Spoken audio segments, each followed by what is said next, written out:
तर राज्य सरकार अधिक समन्वयानं काम करणार आहे। मुख्यमंत्री देवेंद्र फडणवीस यांनी वक्तव्य केलेलं आहे। मुंबईला सुरक्षित ठेवण्यासाठी विशेष योजना सुद्धा आखली जाते। संरक्षण दलासोबतच्या बैठकीनंतर उपमुख्यमंत्री एकनाथ शिंदे यांनी सुद्धा माहिती दिली आहे। तर आज महत्त्वाची बैठक पार पडली आणि या बैठकीनंतर मुख्यमंत्री आणि उपमुख्यमंत्री यांची प्रतिक्रिया समोर आली आहे।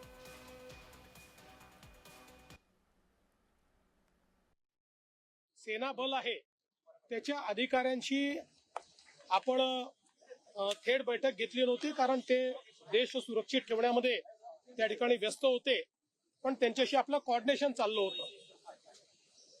आता आजची जी बैठक आपण घेतली ती या दिवसांमध्ये जो काही आपल्याला एक्सपिरियन्स आला त्यातनं आपल्याला अधिक काय करण्याची आवश्यकता आहे, भविष्यातला आपला रोड मॅप कसा असला पाहिजे आणि आताही आपण कशा प्रकारे अलर्ट राहिलं पाहिजे या दृष्टीनं ज्या काही आमच्या फोर्सेसच्या आपल्याकडनं अपेक्षा आहेत त्याही आम्ही समजून घेतल्या।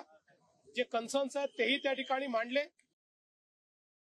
Civil defence, army, navy, air force, coast guard यांच्या बरोबर एक बैठक झाली, कोऑर्डिनेशनची बैठक झालेली आहे आणि त्यामध्ये अनेक मुद्द्यांवर चर्चा झाली। सुरक्षेचा विषय महत्त्वाचा होता आणि आपल्याला कुठल्याही परिस्थितीमध्ये मुंबई ही आपली भारताची आर्थिक राजधानी आहे आणि यापूर्वी देखील अतिरेक्यांनी मुंबईला 26/11 असेल किंबहुना मुंबई साखळी बॉम्ब असतील, मालिका असेल, अशा प्रकारे मुंबईला टार्गेट केलं होतं। त्यामुळे मुंबई एकदम पूर्णपणे मुंबई आणि महाराष्ट्राची सुरक्षा अतिशय फुलप्रूफ असली पाहिजे आणि त्या बाबतीमध्ये काय उपाययोजना करायच्या या बाबतीमध्ये चर्चा झाली। सरकारच्या वतीने पूर्णपणे आर्मी, नेव्ही, एअरफोर्स, कोस्ट गार्डला पूर्णपणे काय काय सहकार्य हवं त्याच्याबद्दल चर्चा झालेली आहे।